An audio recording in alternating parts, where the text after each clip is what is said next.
Tsohon ɗan wasan Najeriya Finidi George ya maye gurbin Jose Peseiro a matsayin sabon kocin Super Eagles ta Najeriya. A biyo ma cikin shirin domin jin cikakken labarin a tashar mu ta ARA Digital. An naɗa Finidi George a matsayin sabon kocin Super Eagles. Hukumar ƙwallon ƙafa ta ƙasa ta naɗa tsohon ɗan wasan Super Eagles Finidi George a matsayin sabon kocin ƙungiyar ƙwallon ƙafa ta ƙasa na wucin gadi.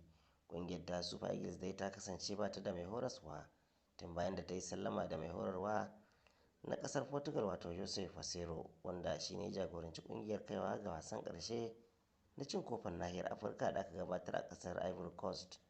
Finidi George ya kasance mataimakin gashi Jose Peseiro, kuma an sa ran zai jagoranci wasannin sada zumunta da ƙungiyar ta Super Eagles za ta gabatar a wannan watan na Maris da ƙasashen Ghana da kuma ƙasar Mali.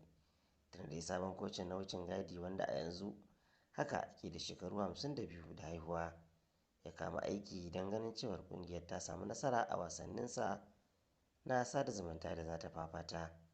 Dan wasa Finidi George dai yana daga 96 a Atlanta. Dan wasa dai George Finidi ya ƙare rayuwarsa yana sanyawa Najeriya riga mai lamba 7, kuma ya samu nasarar jefa ƙwallaye, ya ba da gudunmawa a ƙungiyar ta Super Eagles da dama. To fatan dai Allah ya taya shi riƙo kuma ya sanya shigar tasa ta zama alkhairi.